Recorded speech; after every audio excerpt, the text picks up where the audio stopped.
Hello，我哋嚟講解下動物陰差芳療呢個課程究竟係講咩啦？咁呢，其實我哋可以睇到嘅芳療啦，我哋會用精油啦。陰差其實我哋就會用一套叉嘅，因為其實動物佢身體上面啦，唔同嘅器官佢會位於唔同嘅脈輪。咁唔同嘅脈輪，我哋去做翻平衡或者做翻調整，就可以去舒緩或者解決佢哋身體上面一啲嘅問題，咁從而令到佢哋身體會健康啲嘅。咁呢，另外我哋上堂嘅時候，其實都會準備一個靈擺，到時就教你哋點樣去 check 佢哋身體上邊嘅問題啦。咁我哋其實好簡單嘅咋，到時我哋上堂係會做得到嘅，亦都會教你哋點去做嘅。你會見到其實個靈擺自己會喐嘅。咁因為喺佢哋唔同嘅位置，其實佢哋如果個身體好咧，其實佢哋個能量順咧，咁佢會順時針轉啦。咁如果佢哋個身體唔係咁好喎，可能會唔喐啦，又或者會係逆時針咁轉嘅。咁我哋去從而教你哋點樣去 check 佢哋身體有咩問題，跟住點樣去幫佢哋去舒緩翻佢哋身體嘅問題咯。咁其實陰差我哋係透過聲頻去令到佢哋舒緩佢哋嘅身體問題啦、身心問題啦，或者佢哋嘅情緒問題嘅。因為佢哋咧其實好多而家嘅動物啦，佢哋其實都會可能吸收咗我哋好多主人嘅情緒啦，或者壓力，令到佢哋其實都本身有問題，或者其實而家多咗人領養動物啦。其實領養動物好多時咧，啲動物可能本身身心都受創啦。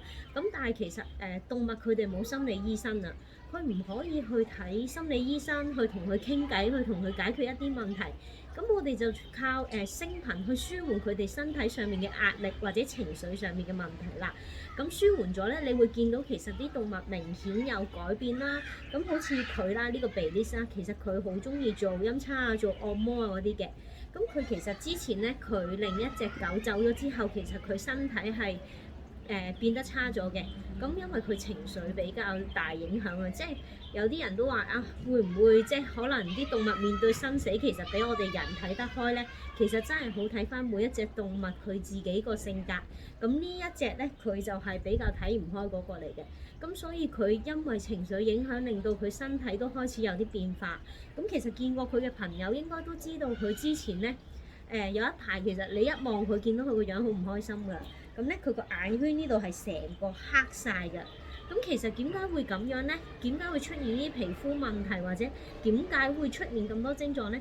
除咗佢哋情緒上面問題啦、身體上面問題啦、血液循環上邊都可能做得唔係咁好嘅時候，咁我哋透過頻率、聲頻呢啲，可以令到佢哋血液循環好翻，咁同埋可以調節翻佢哋身體嘅問題啦。咁你可以望下㗎，其實好簡單嘅啫。陰差咁我哋有聲頻，咁我哋透過呢啲聲頻，其實佢哋會好 relax、好舒服嘅。咁所以唔使話擔心啊，佢哋會唔會聽完會走呢？可能第一次你唔知嘅時候，或者你個控制嗰個力度唔好嘅時候，有機會佢哋聽到呢啲聲頻會覺得好刺耳，或者覺得好敏感。咁我亦都會喺課堂上面教你哋點樣去令到佢哋可以平靜啲、容易啲接受呢一樣嘢咯。你見到佢其實好 enjoy 㗎。